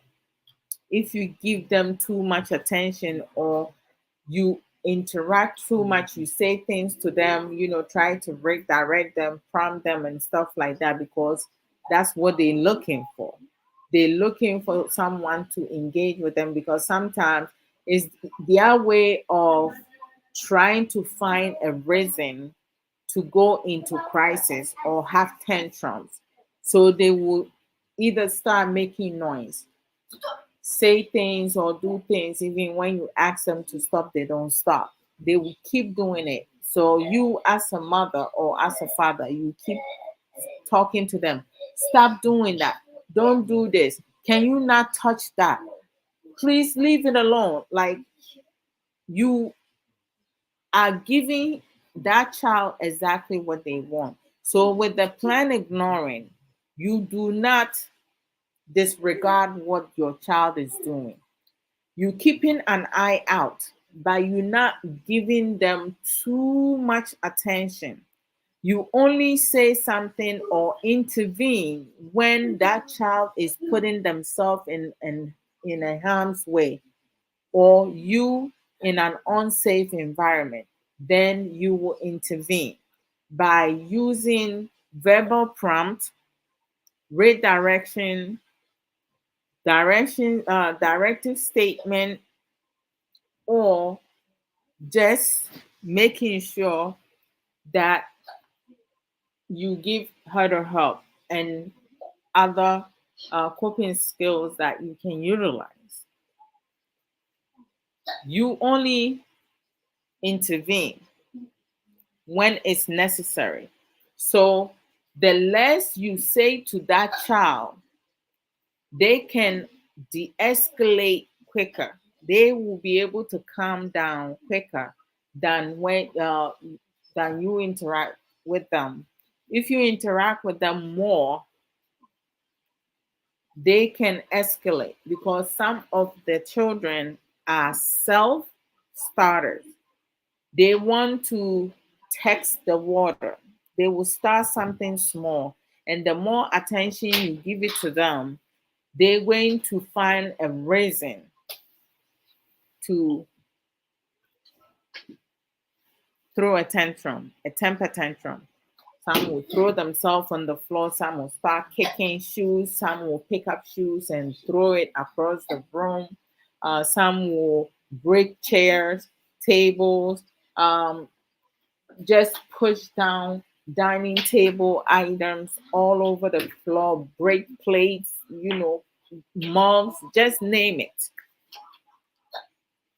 But when you learn to use plan ignoring, you as a parent will not get into power struggle with your child.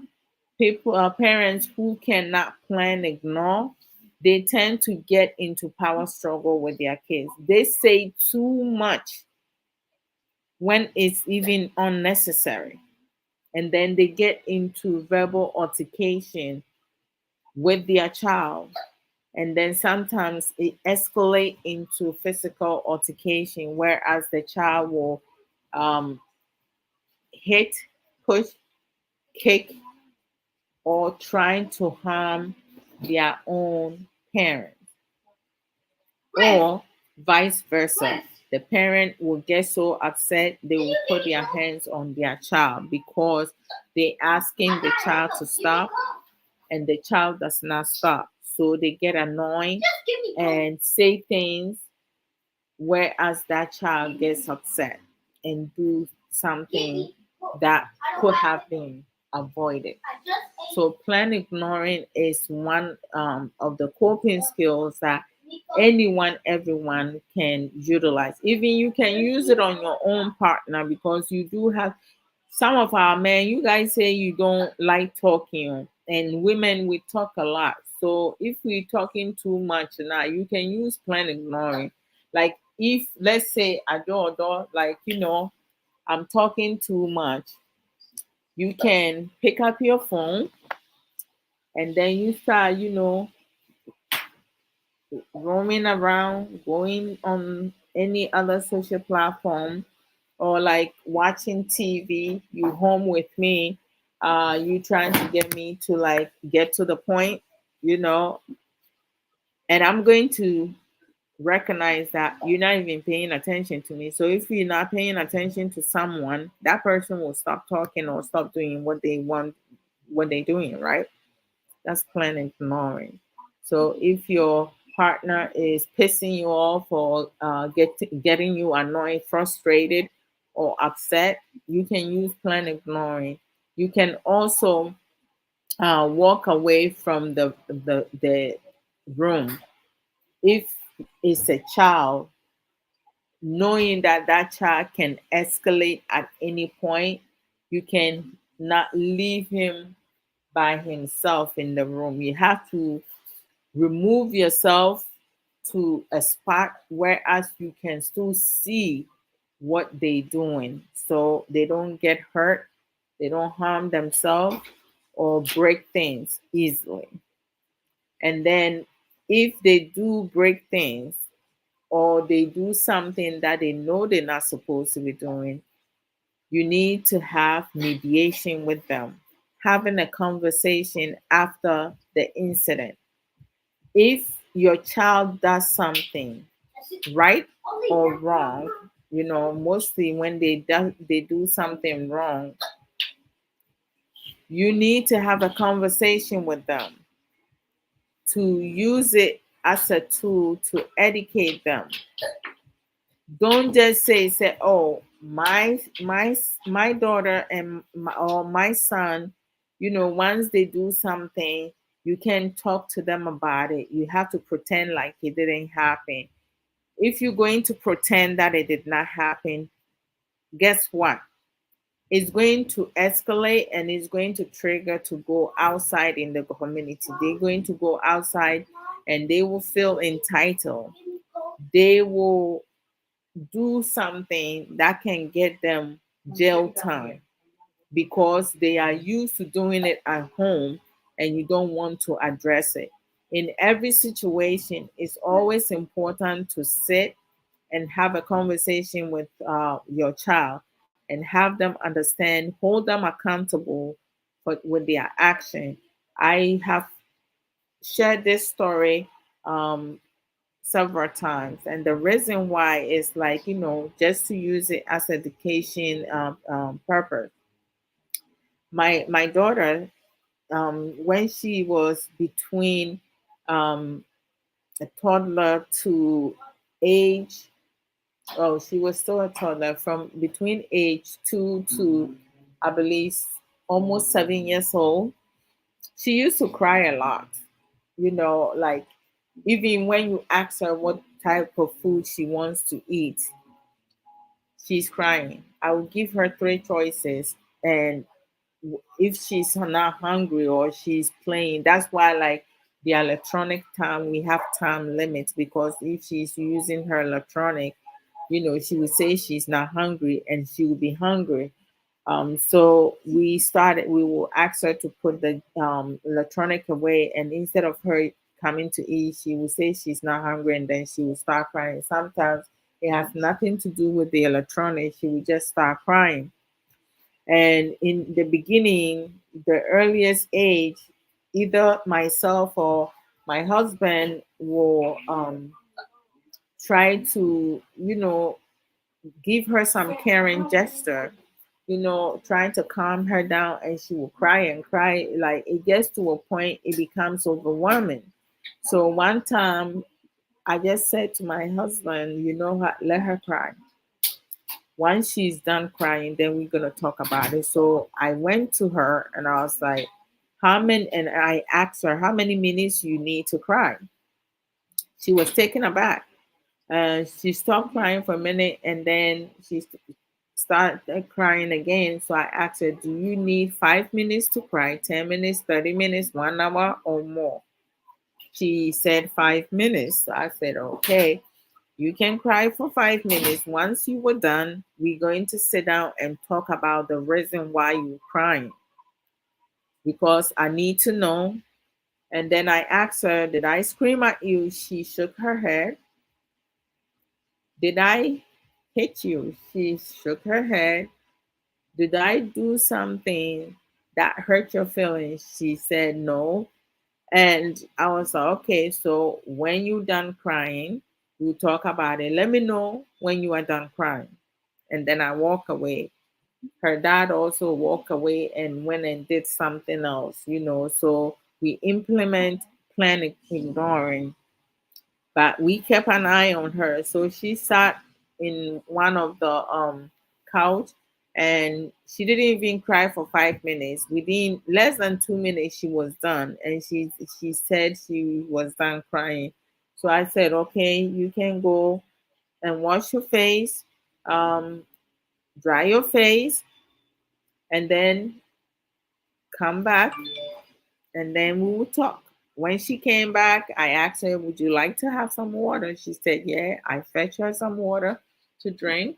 And then I gave her a couple minutes, to calm down. And I was like, you're not in trouble. We're just going to talk about what happened, how we can prevent that from happening over and over again, because at your age you should not be crying, you should be using your words. I prefer you telling me what is happening rather than acting it out, because I cannot communicate with that language. I don't understand your language of crying for everything. Would you like to eat? What would you like to eat? You can't make up your mind, then you start crying. You can let me know, Mom, I'm not hungry right now, but I will eat in an hour time, and this is what I want to eat. So I can prepare that for you. I'd rather you do that than just crying. So she said she was ready to talk. So I asked her to give me a brief summary why she was crying. And then she was like, she doesn't know. I was like, well, you were feeling something, right? Were you tired? Were you not really hungry? Like, what made you start crying? So finally, we got down to the bottom of it. She stated that she didn't want to get off her electronic. So that's why she said she wasn't hungry. And then she couldn't decide what she wanted to eat. So I was like, okay, was that hard for you to say? So, being that you have time to think and you can use your electronic now, what would you like to eat? She said what she wants to eat. We fixed it for her. She ate. She sat for a while. She relaxed. And then she was able to earn her electronic back. After that day, conversation, she stopped crying. There was no more crying. If I ask her what she want to eat, as to whether I give her three options or two options or one option, she will always tell us what she wants to eat without any type of struggle. So it's always important. It's always important to do a mediation, have a conversation with your child when they throw a temper tantrum or they get upset, break something, or say things, hurtful things, or do things trying to harm themselves and everything. It's always important to sit your child down. Let your child know that they're not in trouble. You just need to help them, support them, understand what happened, why this happened, why they acting out instead of using their words. We have to teach our kids to use their words, tell you what is going on inside, for them to feel comfortable, to build their confidence, to express themselves. Because when it comes to emotions now, when you going through, there's so much going here, you cannot think productively. But the more we encourage our children to talk about things that are bothering them, we even also teaching ourselves, um, to express ourselves, because whatever you embedding in your child, you also will master in it. So when you want to talk about it, by all means give them some space, set the expectation. Because with my daughter, I told her, I asked her how long she needs to cry, like, can you imagine, oh, I'm gonna cry for an hour or 2 hours. So we just need to be mindful, set clear expectation, let them know we are going to address this matter. You need to do better, because we are all capable of doing things differently. We make mistakes. Nobody's perfect, but our imperfection should give us room to improve. And it takes time. It doesn't take overnight for things to happen, but and it also depends on how you will approach the situation, how you will deal with it. Um, and the space that you will give your child. We cannot save our children from everything.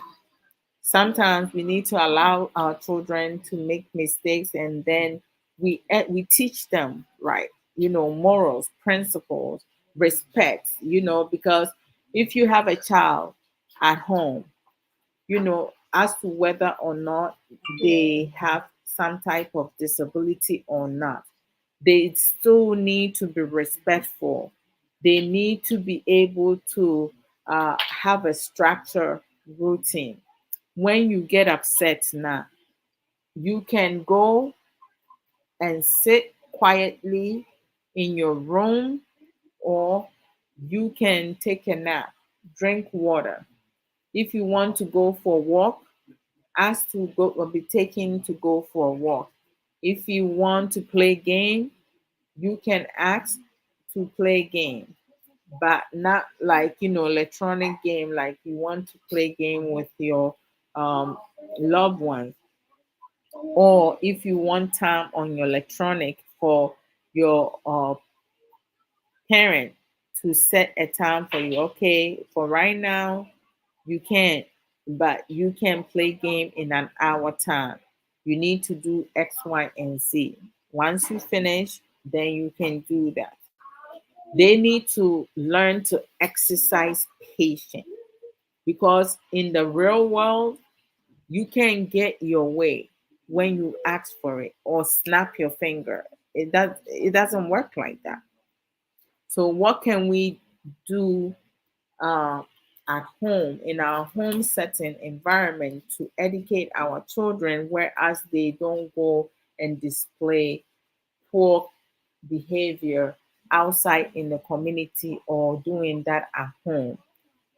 Have conversation with our children, our partners, ourselves, teach them how to have self-talk. Okay, I can do better than this. This is not me. Having a disability should not define you. You still can make right choices. If you are having a difficult time, you can ask for help. Sometimes, with things that we do, we need assistance. At times, we need total support. Sometimes, we don't need support, we just need supervision, hurt or help, you know, whereas you doing it alone with your child. If I'm asking my child, I need you to clean your room, put your shoes together, make sure you show them how to arrange the shoes together. um, and putting your dirty clothes in the hamper, not on the floor. Make sure when you take out your toys or your games and you play, you always put it together and put it back where you took it from. Because if you leave it on the floor, before you know it, within 1 week, the whole floor is going to be covered with so many items. So, like, it's step by step. We do things, you know, uh, one day at a time. We have some of our children, directive statement does not work well with them because directive statement can trigger them, and they can have an hour to 2 hours, 3 hours. Some kids can have temper tantrum for 4 hours. They will cry, they will kick, they will throw things for almost 4 whole hours because the goal is to make sure that they're going to get their way. Mhm. So learn your child, know which method works with your child. Because with some children, when you come and say, I told you to get off your electronic, get off the electronic. I need you to put the electronic away in 5 minutes. So whatever game you're playing, make sure you save it. In 5 minutes, I'm gonna come.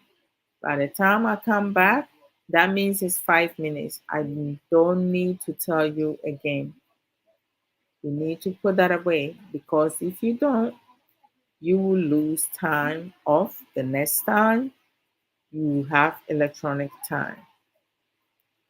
Please, can you put that game away and come out? I need to speak with you.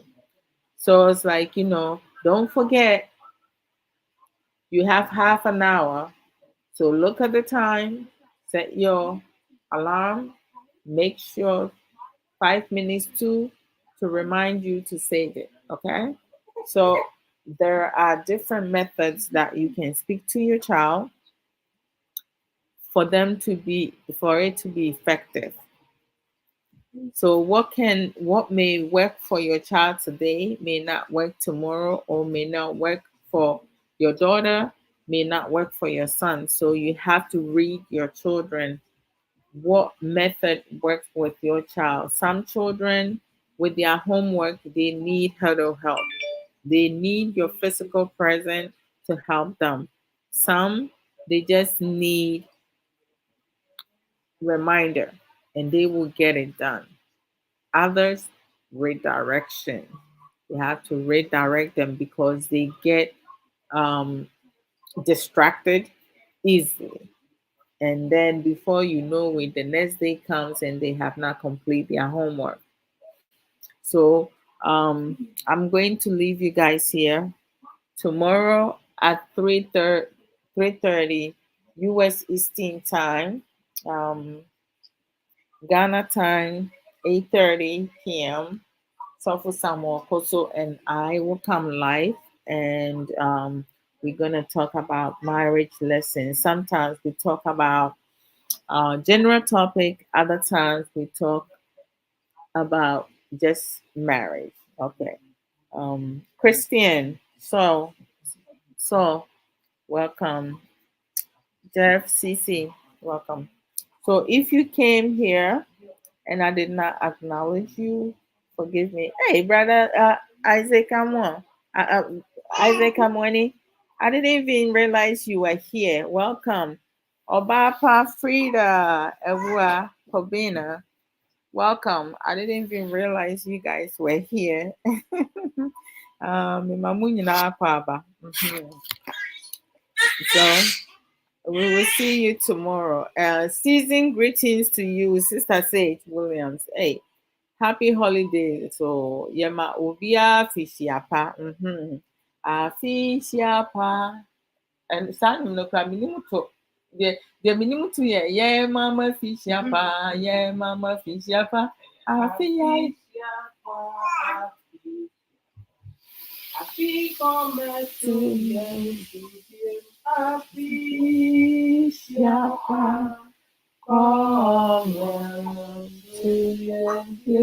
Hey, you have to teach me.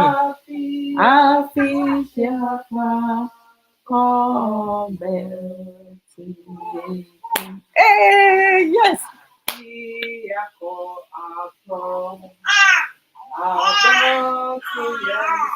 Mommy is singing too.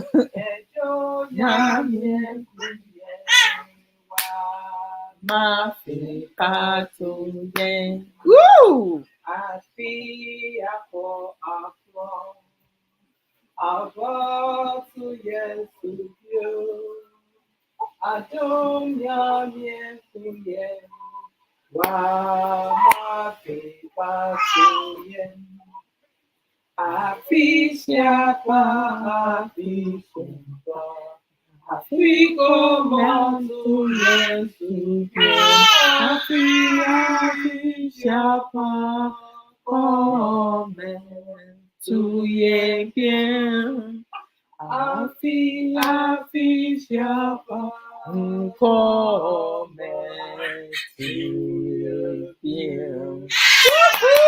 That's crisscross. I didn't know how to sing it. Thank you, baby sister. So you guys have a blessed weekend.